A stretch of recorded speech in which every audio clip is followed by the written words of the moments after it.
The purpose of this video is to give you hard numbers on your midterm rental timeline, wins and misses for different properties, what other hosts enter the market worried and or confident about, and money.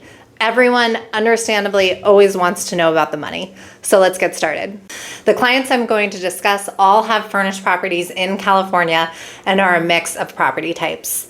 As a reminder, I refer to furnished rentals that are over 30 days and furnished as midterm rentals. When you hear the term midterm rental, it simply means 30 plus days and furnished. I've modified a few details to preserve everyone's anonymity, but kept the core details the same. And I should say 3 of these were success stories and 1 was not. More on that later. I did this last year and I have a video playlist series on my main channel about success stories from 2024.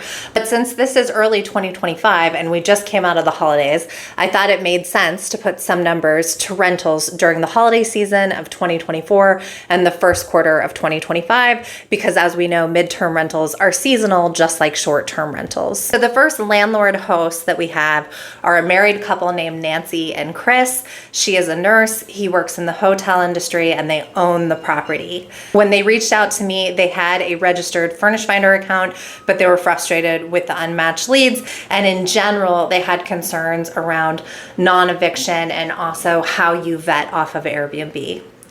The property that they rented was a ranch, single family home, 3-bed, 2-bath, and approximately 2,000 square feet. And the property is and was located between LA and San Diego. Some things that this house had going for it is that it has RV parking. They are animal lovers, so they were willing to accept a whole wide range of animals.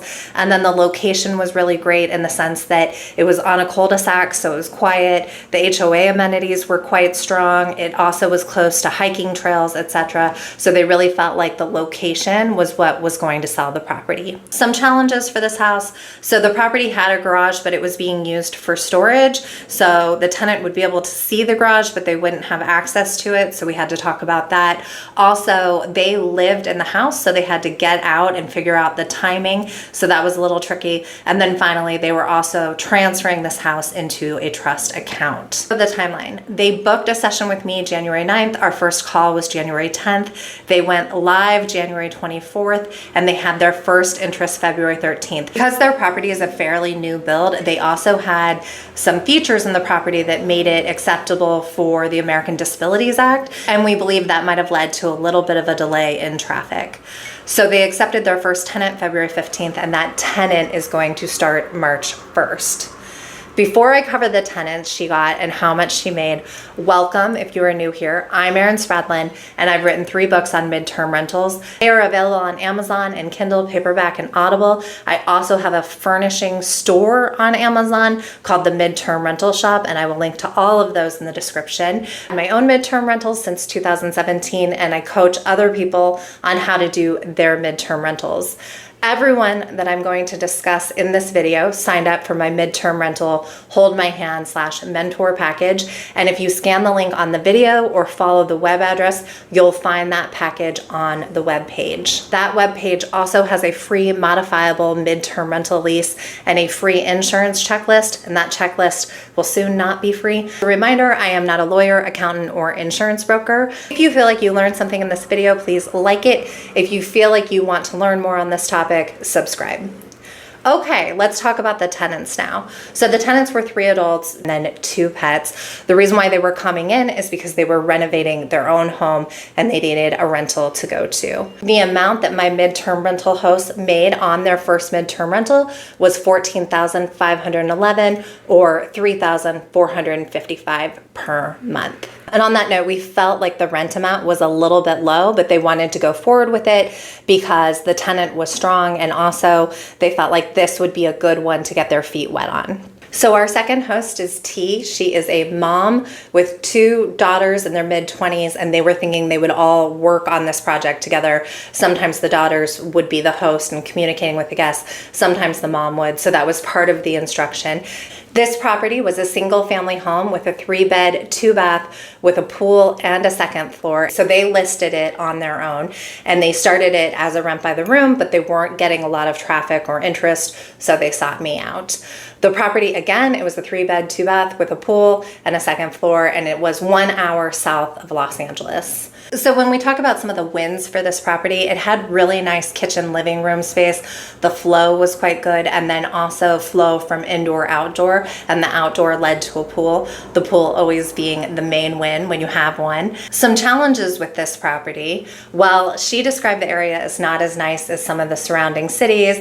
She also had planned to go back in the middle of this for a trip to Vietnam. The pool was unheated, and also they lived in the property, which this is now the second group that has lived in the property. That's not always usual. A lot of people come in and are just straight investors, but in this case, she and her husband and her kids had lived in the property, but her kids had grown up and she and her husband were going to downsize into a different property. So they were planning on moving out of this one and making it a rental. But with that, there were some delays timing wise. And also when you have a lot of stuff or a lot of your own stuff, it's not new. And so you have to gauge what needs to be replaced versus what is okay. So our first call was September 8th. We went live December 1st because of that travel schedule and the loan issue. And the tenant started on the 13th. So at a 12-day gap from when we went live to when the first tenant started and walked in. The amount of money that T made, so the amount of money that this first midterm rental host made on her first property, starting in Q4, starting in the middle of the holidays, she was going to make $12,513, and she was renting it out for $6,256 per month. And the tenants, again, maybe I mentioned this, maybe not, it was 3 guests, 2 parents, 1 teen. They needed 60 nights plus a possible extension. Our third midterm rental host is named Patricia. She had some existing listings that she wanted help cleaning up and reviewing. She had an 8-month rental that was coming to an end, and this was a 3-unit building that did not allow for pets. The other 2 units had rented, but this one was not renting. She was also feeling frustrated with some of the leads she was getting off of the platforms, and they really weren't going anywhere. Again, the property was a 3-unit multiplex, a 1-bed, 1-bath. It was 900 square feet, and it was in San Francisco. She booked on January 13th. We had our first call on January 15th, and I did a refund to her on January 27th. And the reason for that is because it appears per the code where she lives in San Francisco, you cannot rent for less than a year if your property has 3 units or less. And so she fell under that. And since it wasn't appropriate, we refunded her money and she was going to decide what she wanted to do next. And again, that refund was a full refund minus any time we spent together. All right, our fourth and final midterm rental host comes out of Los Angeles. She is a real estate agent and an experienced landlord, but she hired me just to help her because she was new to midterm rentals. The property type is a multifamily. It had 4 units, and the particular unit she wanted me to rent was a 1-bed, 1-bath. They shared laundry. There was 1 dedicated parking space per unit, and this particular unit allowed for pets. Also, this unit was very close to Ventura Boulevard and just a lot going on. The timeline for this unit is that we went live August 2nd. We had our first interest August 3rd.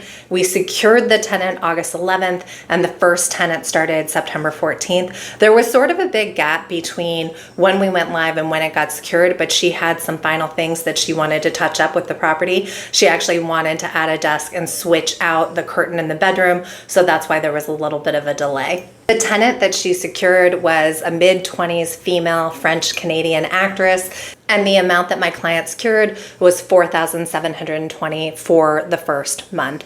And a note about this French-Canadian actress and about tenants in general, I am usually pretty anti going after a specific tenant type, because I think when you've heard of a specific tenant type, that tenant type, the pool of people that need your rental hasn't necessarily grown. It's still whatever the size it was, but the host's awareness around it has grown.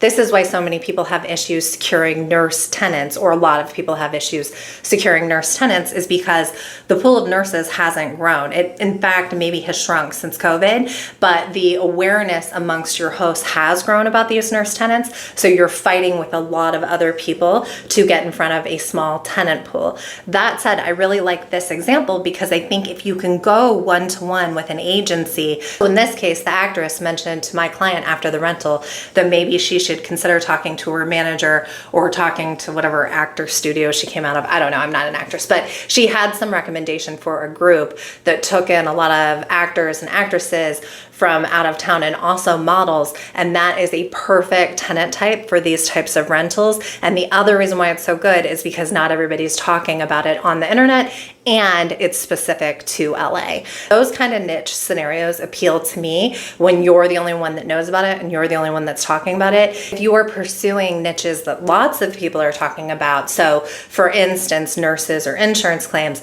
then it becomes a lot harder to secure those tenants because you have a lot more competition. And in that situation, I always say, go big and go strong on the platforms versus the tenant types. If you want to check out my playlist about midterm rental tenant types in 2024, here's the link.